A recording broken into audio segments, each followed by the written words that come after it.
সন্ত্রাসবাদ সমর্থন ও আঞ্চলিক স্থিতিশীলতা নষ্টের অভিযোগে কাতারের সঙ্গে কূটনৈতিক সম্পর্ক ছেদ করেছে সৌদি আরব সহ কয়েকটি মুসলিম দেশ। প্রকাশ করা হয়েছে কাতার সংশ্লিষ্ট ব্যক্তি প্রতিষ্ঠানের নাম সম্বলিত সন্ত্রাসীদের তালিকা। এই ইস্যুতে উপসাগরীয় অঞ্চলে রাজনীতিতে উত্তেজনা বিরাজ করছে।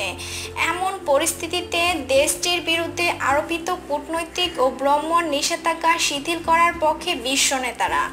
মার্কিন প্রেসিডেন্ট ডোনাল্ড ট্রাম্প চলমান সংকট নিরসনের প্রয়োজনে সংশ্লিষ্ট সব পক্ষকে নিয়ে হোয়াইট হাউসে বৈঠক আয়োজনের প্রস্তাব দিয়েছেন। যদিও এর আগে তিনি দাবি করেন, সৌদি জোটের এমন সিদ্ধান্তের পেছনে তার ভূমিকা আছে। কাতার সন্ত্রাসবাদীদের অর্থায়ন করেছে বলেও বিশ্বাস করেন তিনি। মার্কিন পররাষ্ট্রমন্ত্রী রেক্স টিলারসন নিষেধাজ্ঞা শিথিলের দাবি তুলেছেন।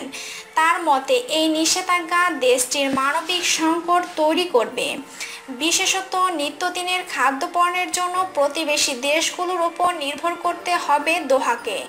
এমন পরিস্থিতি দেশটিকে তীব্র সংকটের মুখে ফেলবে। জার্মানি চ্যান্সেলর অ্যাঙ্গেলা মার্কেল বলেন, উপসাগরীয় দেশগুলোতে চলমান উত্তেজনা ও সংকট পরিস্থিতি বিষয়ে তিনি উদ্বিগ্ন। বিরোধ নিরসনে ইরান ও তুরস্ক সহ সংশ্লিষ্ট অঞ্চলে সব দেশকে একযোগে উদ্যোগ নেওয়ার আহ্বান জানান তিনি। শুক্রবার মেক্সিকো সফরকালে তিনি বলেন, চলমান কূটনৈতিক সংকটের কারণে গালফ কোঅপারেশন কাউন্সিলের ঐক্য বিনষ্ট হবে। তার আগে এই সংস্থাটি যৌথ উদ্যোগের মাধ্যমে বিরোধ নিরসন করতে পারে। এদিকে অবরোধ প্রত্যাহারের দাবি তুলেছেন তুরস্কর প্রেসিডেন্ট রিসেপ তাইয়িপ এরদোগান। তার মতে সবাই মিলে কাতারকে একঘরে করলে আঞ্চলিক সমস্যার সমাধান হবে না, বরং সংকট বাড়বে।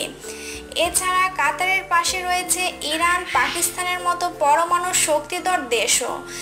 আর এতে চাপে পড়েছে মার্কিন ইসরায়েল সমর্থিত সৌদি জোট। প্রসঙ্গত, গত সোমবার সৌদি প্রশাসনের পক্ষ থেকে প্রথম দোহার সঙ্গে কূটনৈতিক সম্পর্ক ছিন্ন করার ঘোষণা আসে। এরপর এই তালিকায় যুক্ত হন মিশর, বাহরাইন, সংযুক্ত আরব আমিরাত, লিবিয়া, ইয়েমেন, জর্ডান এবং মালদ্বীপ। দেশটির বিরুদ্ধে সন্ত্রাসবাদ সমর্থন ও আঞ্চলিক স্থিতিশীলতা নষ্টের অভিযোগ তোলা হয়। কাতারের ওপর অর্থনৈতিক নিষেধাজ্ঞা হুমকি দিয়ে রেখেছে সংযুক্ত আরব আমিরাত। ভাতৃপ্রতিম 8টি দেশ এই উদ্যোগকে অযৌক্তিক ও আঞ্চলিক শান্তি বিনষ্টকারী সিদ্ধান্ত বলেছে কাতার সরকার।